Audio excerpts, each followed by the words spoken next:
In chapter 51 of Emma, Emma completely forgives Frank for his misdemeanors because she is so darn happy. She shares Frank's letter with Mr. Knightley, who is not overly impressed with it.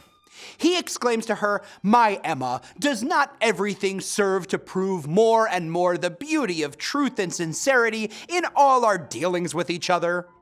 After reading the letter, Mr. Knightley tells her he has been thinking about Mr. Woodhouse and thinks the best course of action is for him to move into Hartfield and live there with Emma and her father after they marry. Mr. Knightley wants to be with Emma as her husband, and so he is willing to move into her home so that her fussy father will not be inconvenienced by her departure as a bride. What a guy. Emma is moved by Mr. Knightley's sacrifice and says they should both think about it, but he is sure of his decision.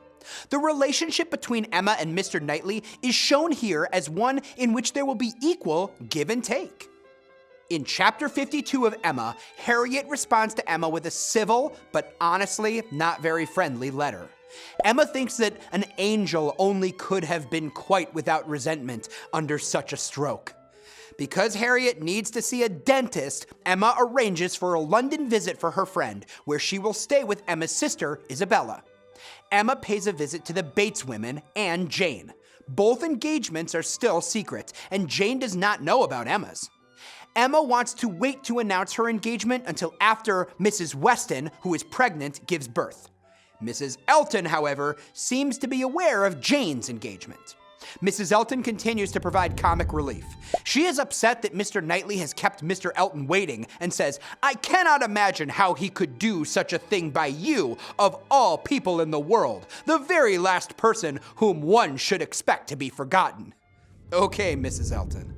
Mrs. Elton may actually be in love with her husband, but she cannot imagine someone slighting her lord and master, as she calls him. Jane and Emma are able to exchange some mutual words of apology and part as friends.